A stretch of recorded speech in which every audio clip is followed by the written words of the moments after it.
Gece huzursuz, geceden de bahtsızım.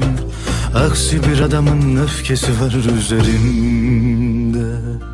Of of of, yalnızım diye. Yeni yeni başladı kısacık sevda, yeni yeni başladı yalancı fırtına. Kokmayan güllerin mevsiminde yalnız geldim, yalnız gidesim var. Yeni yeni başladı kısacık sevda, yeni yeni başladı yalancı fırtına. Kokmayan güllerin mevsiminde yalnız geldim, yalnız gidesim var.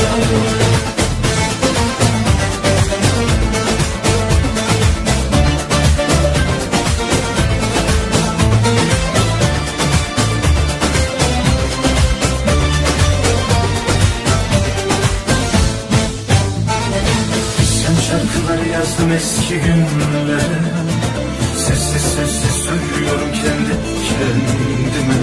Boğazıma düğümlenen düşlerimle bugün de sabah bekliyorum penceremde. Of of of, yalnızım diye. Yeni yeni başladı kısacık sevda,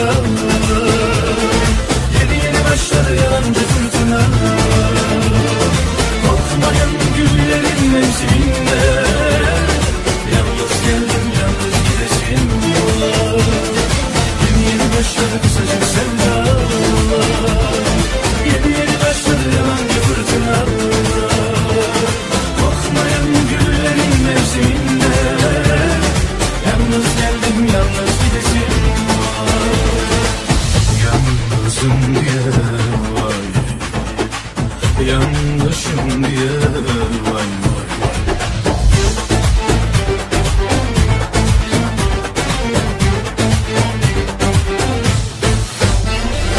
Yeni yeni başladı kısacık sevda,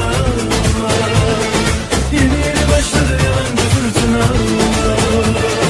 Kokmayan güllerin mevsiminde yalnız geldim, yalnız gidesim var.